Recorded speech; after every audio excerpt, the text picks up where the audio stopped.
రూపాయలు ఇచ్చిండ్రో లెక్క తీద్దాం. 25 రోజుల్లో మనము 2 లక్షల రూపాయల మేరకు రైతులకు చేసిన రుణమాఫీని 2014 నుంచి 2018 వరకు, 2018 నుంచి 2023 డిసెంబర్ వరకు, 2023 డిసెంబర్ నుంచి 2024 డిసెంబర్ వరకు 3 సార్లు రైతు రుణమాఫీలో 2 సార్లు చంద్రశేఖరరావు చేస్తే ఒక్కసారి ఈ వేదిక మీద ఉన్న మా మిత్రులందరూ చేసిర్రు. లెక్కలు తీద్దాం, వాస్తవాలు మాట్లాడదాం. చంద్రశేఖరరావు గారు మీరు అసెంబ్లీకి రాండి. నీకు ధైర్యం ఉంటే, నిజాన్ని ఎదుర్కొనే చిత్తశుద్ధి నీకుంటే రా అసెంబ్లీలకు. మా వ్యవసాయ శాఖ మంత్రి ఈరోజు నీకు లెక్కలు చెప్తాడు. ఏమన్నా తక్కువ పడితే మిగతా సంగతి నేను చూసుకుంటా. అదేవిధంగా తెలంగాణ ఉద్యమమే నిరుద్యోగ సమస్య.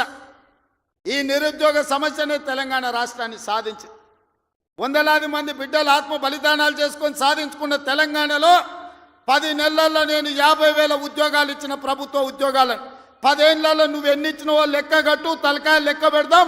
50,000కు ఒక్క తలకాయ తక్కువ ఎల్పీ స్టేడియంలో అందరిని పిలుస్తా. 50కి తక్కువ ఉంటే అక్కడ నేను క్షమాపణ చెప్తా. స్వతంత్రం వచ్చినప్పటి నుంచి భారతదేశంలో ఏ రాష్ట్రం కూడా మొదటి సంవత్సరంలో 10 నెలల్లో 50,000 ఉద్యోగాలు ఇవ్వలేదు. నేను సూటిగా సవాలు విసురుతున్న చంద్రశేఖరరావు గారికి, రా నీ 10 ఏళ్ల పాలనలో ప్రతి సంవత్సరానికి నువ్వు ఎన్ని ఉద్యోగాలు ఇచ్చినావు? 10 నెలలల్లా నేను 50,000 ఉద్యోగాలు ఇచ్చిన లెక్క కట్టి తలకాయలు మొత్తం ఎల్పీ స్టేడియంలో పిలిపించి అందరిని పెడతా. నువ్వు వాళ్ళ తల లెక్క పెట్టుకో. ఒక్క తల తగ్గిన క్షమాపణ చెప్పడానికి నేను సిద్ధంగా ఉన్నా. అన్ని చిల్లర మాటలే. మా తాత ఉన్నప్పుడే నోటిఫికేషన్ ఇచ్చాడు, మా ముత్తాత ఉన్నప్పుడే మేము ఇవన్నీ చేసినాం అంటాడు. వెనకటికి ఎవడో అంటే వాడిని తాతలు నేతులు తాగుతానంట, ఇప్పుడు వీడు మూతులు నాకిండంట. గట్లున్నది వీళ్ళ మాటలు. చెప్పుకోవడానికి బాగానే ఉంటుంది. మా చచ్చిపోయిన బర్రె పగిలిపోయిన కుండ నిండా పాలిస్తుండని. బర్రె చచ్చింది, కుండ పగిలింది. ఇంకా బుద్ధి మాత్రం మారలేదు వీళ్ళకు. అందుకే ఇవాళ రైతు రుణమాఫీ విషయంలో కానీ, నిరుద్యోగ సమస్య విషయంలో కానీ, ఆర్టీసీలో ఆడబిడ్డలకు ఉచిత ప్రయాణం ఏదైతే ఇచ్చినామో 1,10,00,000 మంది ఆడబిడ్డలు ఈరోజు అమ్మగారి ఇంటికోవాలన్నా, రాముల వారిని దర్శించుకోవాలన్నా ఒక్క రూపాయి ఒక్క పైసలు లేకున్నా పోవచ్చు. 3,700 కోట్ల రూపాయలు మంత్రి పొన్నం ప్రభాకర్ గారు ఇవాళ ఖర్చు పెట్టి ఆడబిడ్డలకు ఉచిత బస్సు ప్రయాణం ఇచ్చాడు. ఇదే కాదు, ఆనాడు మోడీ ప్రభుత్వం 1,200 రూపాయల సిలిండర్ చేస్తే ఈరోజు ఆడబిడ్డలకు 500 రూపాయలకే సిలిండర్ ఇస్తున్నాం. ఆ శాఖ ఉత్తమ్ కుమార్ రెడ్డి గారు చూస్తున్నారు. అదేవిధంగా ప్యాడీ ఆయనలో ఏమన్నాడే కేసీఆర్, ఊరేసుకుంటే ఊరేసుకున్నట్టే అన్నాడు. అన్నట్టు ఉండాలి కదా. ఆయన మాత్రం ఫామ్ హౌస్లో 150 ఎకరాల్లో ఊరేసుకున్నాడు. అవన్నీ లెక్కలు తీసి బయట పెట్టిన వీడియోలతో సహా. మా సార్ అట్లా వేసుకున్నాడు కానీ అని వాళ్ళ తాబేదారులు వచ్చి చెప్పారు. ఆ తర్వాత మన ప్రభుత్వం వచ్చినాక ఉత్తమ్ కుమార్ రెడ్డి గారితో వ్యవసాయ శాఖ మంత్రితో మాట్లాడి వరి పండించాల్సిందే, వరి కొనాల్సిందే, సన్న ఒడ్లు వండిస్తే 500 బోనస్ ఇస్తామంటే ఇవాళ 66 లక్షల ఎకరాలల్లా 1,53,00,000 మెట్రిక్ టన్నుల వరి ధాన్యాన్ని ఇవాళ తెలంగాణ గడ్డ పండించింది. స్వతంత్రం వచ్చినప్పటి నుంచి ఉమ్మడి ఆంధ్రప్రదేశ్లో కూడా ఇంత వరి పంట రాలేదు. ఇవాళ మన 10 నెలల ప్రభుత్వంలో 1,53,00,000 మెట్రిక్ టన్నుల వడ్లు పండించిందంటే అది మన రైతన్నల గొప్పతనం కాదా? గతంలో వడ్లు అంటే కాళేశ్వరం నీళ్లు తెచ్చిన అన్నాడు. ఆ దిక్కుమాలినోడు కట్టిన కాళేశ్వరం మేడిగడ్డ, అన్నారము, సుందిల్ల 3 కుప్పగూలినాయి. వెనకటికి కూడా పనిమంతుడు పందిరేస్తున్నట్ట కుక్కతో తలిగి కూలిపోయిందంట. కాళేశ్వరం కట్టిండెప్పుడు, కూలిందెప్పుడు? 1,00,000 కోట్లు నిండా మింగిండు, ఫామ్ హౌస్లో బోర్లో వండిండు. కాళేశ్వరం నుంచి సుక్క నీళ్లు లిఫ్ట్ చేయకుండా ఆనాడు కాంగ్రెస్ పార్టీ కట్టిన శ్రీరామ్ సాగర్ కావచ్చు, లేకపోతే శ్రీపద ఎల్లంపల్లి కావచ్చు, కల్వకుర్తి, భీమా, నెట్టంపాడు, కోయిల్ సాగర్, శ్రీశైలం, నాగార్జున సాగర్, హంద్రి, నీవా అక్కడ కడితే ఇక్కడ ఈ ప్రాంతంలో తెలంగాణ ప్రాజెక్టులు కడితే ఈరోజు ఖమ్మంలో కట్టిన ప్రాజెక్టులు, వరంగల్లో కట్టిన ప్రాజెక్టులు, నిజామాబాద్, కరీంనగర్లో కట్టిన కాంగ్రెస్ కట్టిన ప్రాజెక్టులతో ఈరోజు 1,53,00,000 మెట్రిక్ టన్నుల వడ్లు ఈరోజు తెలంగాణలో వండినాయి.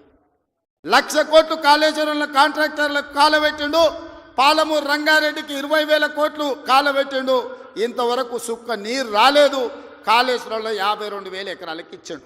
1,00,000 కోట్లు కాంట్రాక్టులకు బిల్లు ఇస్తే 52,000 ఎకరాలకు నీళ్ళు వచ్చినాయి. ఈసారి అవి కూలిపోయి అది కూడా రాలే. ఇప్పటి వరకు చంద్రశేఖరరావు గారు ఈ 10 ఏళ్లల్లో 1,83,000 కోట్ల రూపాయల ప్రజాధనాన్ని ఇరిగేషన్ ప్రాజెక్టుల మీద పెట్టిండు. నేను సూటిగా అడుగుతున్నా, ఏ ప్రాజెక్ట్ అయినా నువ్వు పూర్తి చేసినవా? ఏ ఒక్క ప్రాజెక్ట్ అయినా తెలంగాణ ప్రజలకు అంకితం చేసినవా? ఇది పూర్తయింది, ఇది ప్రజలకు అంకితమైంది, దీంట్లో నీళ్ళు వస్తున్నాయని చెప్తావా అని నేను అడుగుతున్నా. ఇవాళ మల్లన్న సాగర్ అంటాడు, రంగనాయక్ సాగర్ అంటాడు, కొండపోచమ్మ అంటాడు. రంగనాయక్ సాగర్ కడితే రంగనాయక్ సాగర్ దగ్గర హరీష్ రావు ఫామ్ హౌస్ కట్టుకున్నాడు. 3 దిక్కుల ప్రాజెక్ట్ ఉంటుంది, మధ్యలో ఆయనకు ఫామ్ హౌస్ ఉంటుంది. ఆయనకు 360 డిగ్రీలు వాటర్ ఫ్రంట్ వ్యూ ఉండాలంట. భూసేకరణ కోసం తీసుకున్న భూమిని హరీష్ రావు పేరు మీదకి బదిలీ చేపించుకున్నాడు. ప్రాజెక్టు కోసం సేకరించిన భూములు రంగనాయక్ సాగర్ సిద్దిపేట దగ్గర ప్రాజెక్టు కోసం సేకరించిన భూములు ప్రాజెక్టుల నుంచి తొలగించి హరీష్ రావు ఫామ్ హౌస్ కట్టుకున్నాడు. దానికి లెక్క చెప్పాల్సింది హరీష్ రావు గారు. ఏం చింత చేయకు, లెక్కలు తీస్తున్నా, నీ లెక్క చెప్తా. కొండపోచమ్మ ప్రాజెక్టు కట్టిందే కేసీఆర్ ఫామ్ హౌస్కు కాలువలు తీసుకెళ్ళడానికి. ఇవాళ నిజ నిర్ధారణ కమిటీ వేసుకుందాం, కొండపోచమ్మ ప్రాజెక్టుకు పోదాం. కొండపోచమ్మ నుంచి డైరెక్ట్గా కేసీఆర్ ఫామ్ హౌస్ 100 ఎకరాలకు కాలువ డైరెక్ట్ ఆయన ఫామ్ హౌస్లోకి వెళ్ళి తీసుకుపోయాడు. 1,000 కోట్లు ప్రజలై ఖర్చు పెడితే నీ ఫామ్ హౌస్కు నీళ్లు తీసుకెళ్తావా? ఇది న్యాయమా? చంద్రశేఖరరావు గారు, నిన్ను నమ్మి నీ చేతిలో రాష్ట్రం పెడితే, నీ కొడుకుని మున్సిపల్ మినిస్టర్ పెడితే జన్వాడలో 111 ఫామ్ హౌస్లు కట్టుకుంటాడు. ఆయన బామ్మార్ది ఇంకోటి కట్టుకుంటాడు. అందులో దీపావళి పండుగ వచ్చిందని చిచ్చుబుట్లు కాకుండా సారాబుట్లు పెట్టి దావతులు చేస్తాడు. ఏమనంటే మేము క్యాసినో నడుపుకుంటాం, మేము సారా బుట్లు పెట్టుకుంటాం, కాబట్టి మమ్మల్ని ఏం అనొద్దు అని. అంటే బావ కళ్ళల్లో ఆనందం చూడడానికి ఆయన బామ్మార్ది ఏమి తాగి తందనాలు ఆడినా డ్రగ్స్ తీసుకున్నాడు, ఆ ఇంట్లో దొరికినా కేసు పెట్టొద్దా? ఒకసారి ఆలోచన చేయండి.